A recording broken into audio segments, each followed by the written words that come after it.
Nimas jejimating tilam sari liringmu pandam kamarutan satemah pinter mrawoso telenging kayun garwanipun kakang wong ayu Yayi Batari Dresanala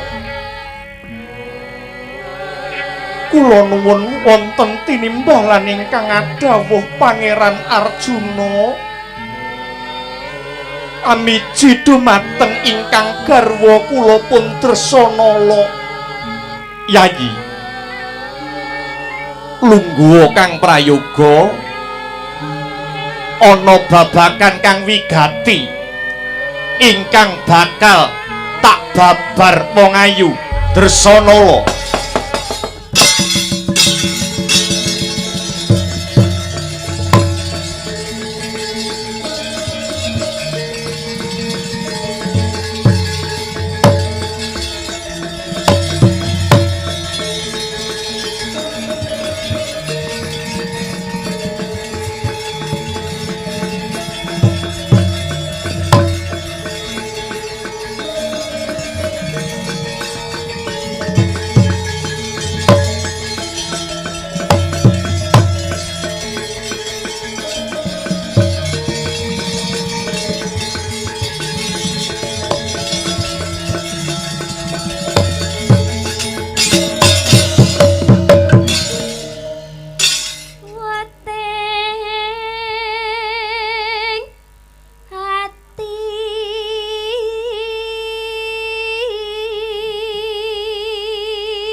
puji syukur kunjuk mring Hyang Agung awit kamurahan kabagyan ingkang diparingake marang Janaka apa dene Yayi Dresanala kapracihna ing ripalungguhan iki Yayi Bathari ngandhut wijine pun kakang ingkang tetela minangka talining katresnan miwah panyambunging sejarah. Kanjeng Pangeran, rinten dalu kula pun Dresanala nyuwun pangestu panjurung. Mugi-mugi lek ing jejabang hamba bar kamulyaning bebrayan ageng Pangeran.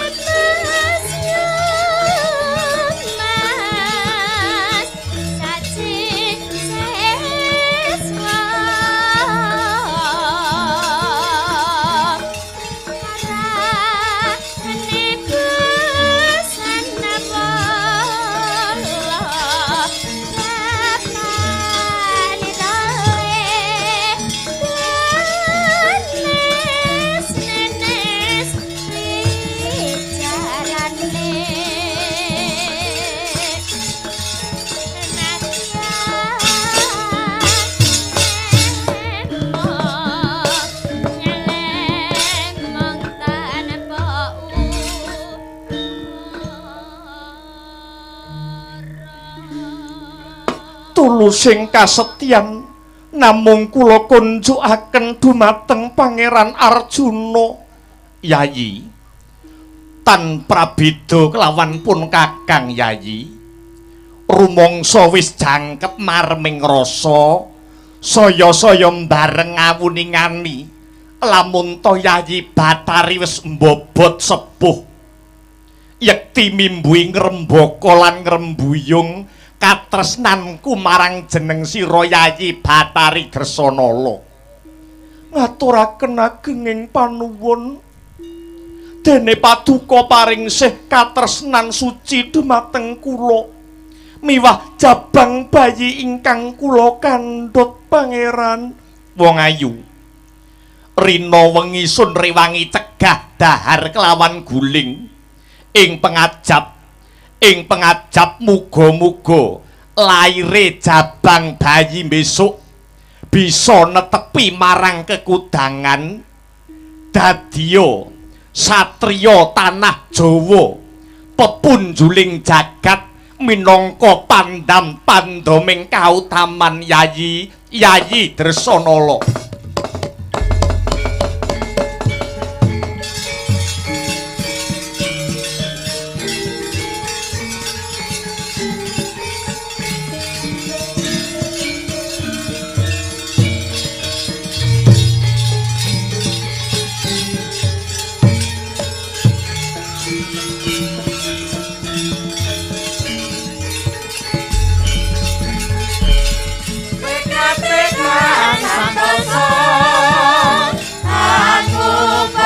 Mulyaning bangsa korban jiwa raga sawe keamagut yuda surah ing balas rayeku jatine satriya kang utama.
ilahing awik nam hastu nama sidam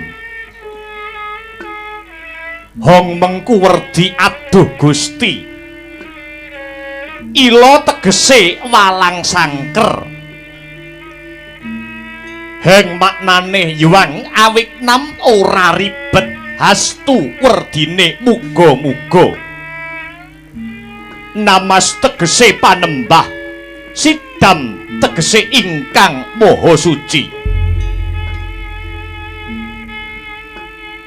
minangka purwakaning kandha kawis tingal ramyang-ramyang jagat wetan moyo-moyo jagat kulon yekti dudu soroting Surya Candra Ndaru miwah Kartika hananging yekti gumelaring kahyangan Jonggring Salaka ya ing kahyangan Suralaya ya kahyangan Jonggiri Kailasa ya winastan paku jamur kataliwarna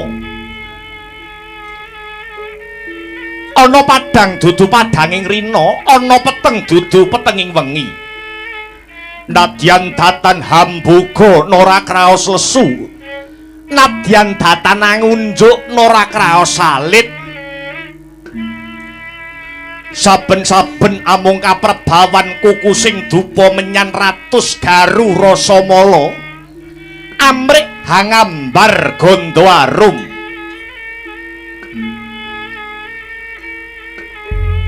hanenggih ingkang ngrenggani kayangan Suralaya ngasta pusaraning kadewatan mangreh para Durandara dewa Wataknawa miwah para Hapsari hanenggih ingkang wewisik Sang Hyang Jagat Pratingkah ya Sang Hyang Jagatnata Sang Hyang Bathara Guru ya Sang Hyang Manikmaya Catur Bojo Nilakanta Siwah Bojo Giripati ya Risang Pasopati mangkono Sang Hyang Girinata ngenya ngasta pusaraning kahyangan kanthi adhedhasar adil para marta satemah hambabar katentreman lan kamulyaning sagung dumadi nalika semana Sang Hyang Guru kepareng miyos ing siniwaka ing bali Araras Marcu Kundha Manik lenggah mungguing dampar Selakanda Waru Binangun sesemek babut permadani awarni jingga sinebaran sari-sari kongas gandanyo hangebaki pasewakan kepareng hangrasuk busana kadewatan ingkang sarwi kencana mulya pating galbyar pating calorot rebut praba lawan sunari Sang Hyang Candra tedhake Sang Hyang Giripati kahaya para Hapsari kang samya ngampil rerenggan upacara kadewatan tuwin eden-eden kaswargan kayu klebu Dewa Ndaru debok swasa gedhang mas pupus cindhe parijata kencana lombok terong kang isi mutiara datan kantun dedaharaning para dewa nenggih pelemper tangga jiwa miwah jambu dipanirmala hanenggih ingkang keparengayun nenggih kami tuwaning para dewa miwah paran para jawata ing kahyangan sithik pangudal-udal wewisik Sang Hyang Bathara Narada ya Resi Kaneka Putra ingkang satuhu dadya sesepuhing para jawata labet datan kiwran sawiring reh saniskara miwah datan kasamaran saholah kridaning rat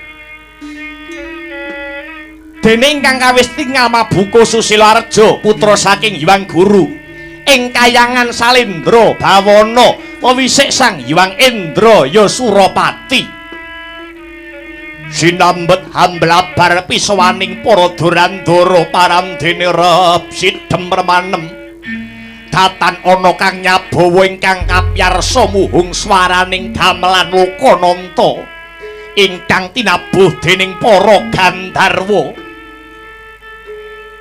lamat-lamat hanglam lami katyuping maruta manda kedadak kapyarsa guntur jumlegur katondo sang Hyang Giripati hamedhar sabda mangkono dadya saya ngangsek sowane para Jawata Durandara ladrang sewaka hangiring sabdaning Sang Manikmaya.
Mijil langenira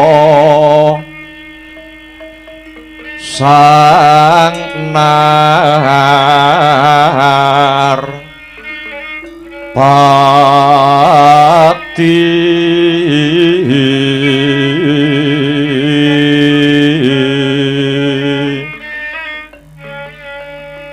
lampah hira alon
ginarabak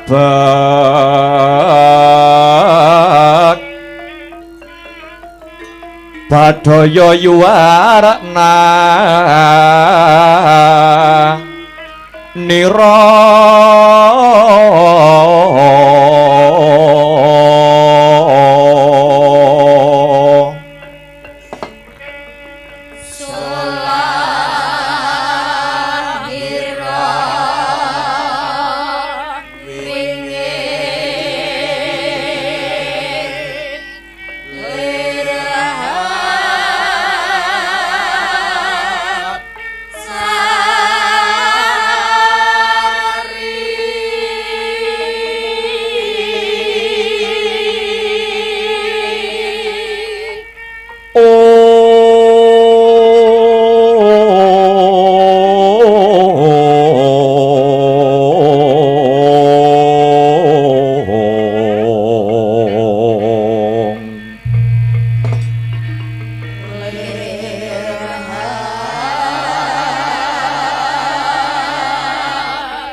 sari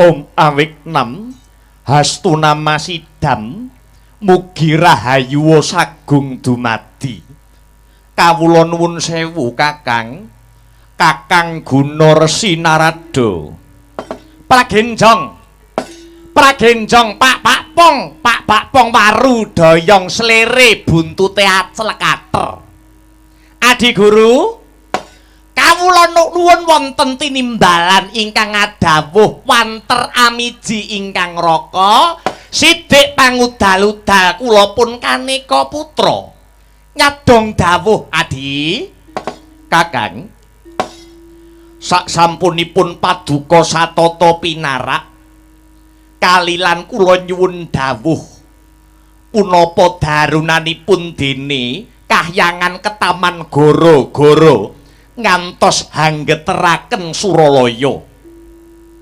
satemah poyang payingan solaing para hapsara lan para hapsari kula cumadong dawuh Kakang kawula nuwun sewu Adi Guru saderengipun nyuwun gunging samudra pangaksami menawi wonten lepat kula mestinipun Adi Pramesti sampun priksa bilih Getering Tribawana menika inggih saking moganing titah Madyapada. Namung kewala Adi adhedhasar sabda saking wisi ing Sang Hyang Padawenang ingkang sampun kula tampi bilih manungsa tumitah wonten ing Marcapada menika kedah timbang anggenipun angudi dumateng sanguning gesang sarta angudi dumateng sanguning pejah tegesipun setunggal gesang menika prayogi lan tumemen hangudiya bondo kaliwerni inggih punika hangudi kinarya sarananing gesang nenggih sandang tedha kangge anyekapi gesangipun supados tetep lestari gesang kaliyan sesamining gesang.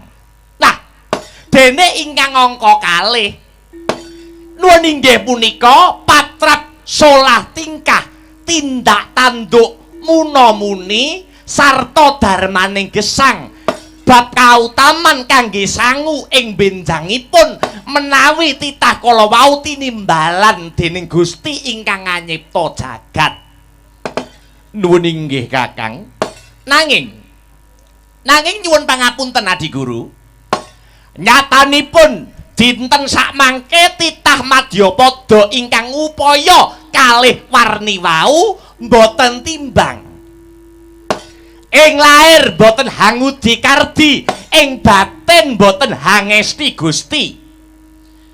Nanging sakmangke kathah para titah ing Marcapada ingkang weo ing panindak supe dumateng jejering gesangipun.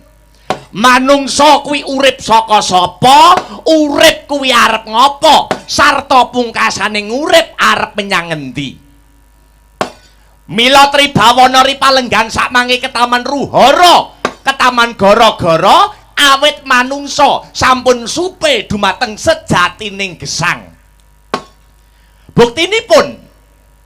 Buktinipun kathah para titah ingkang namung ngoyak kanikmataning lair tanpa metung iki dosa apa ora sing baku bisa keturutan sing dadi karepe.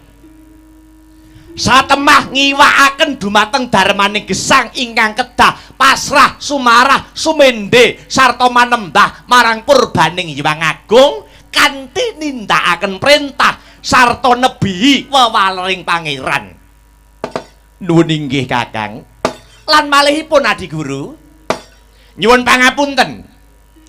Gara-gara menika saya ndadra awit pakartinipun para dewa ingkang darbe jejibahan mangreh sarta mranata dumateng jagat saisinipun. Semunipun para dewa kala wau sampun lirwa ing sesanggeman.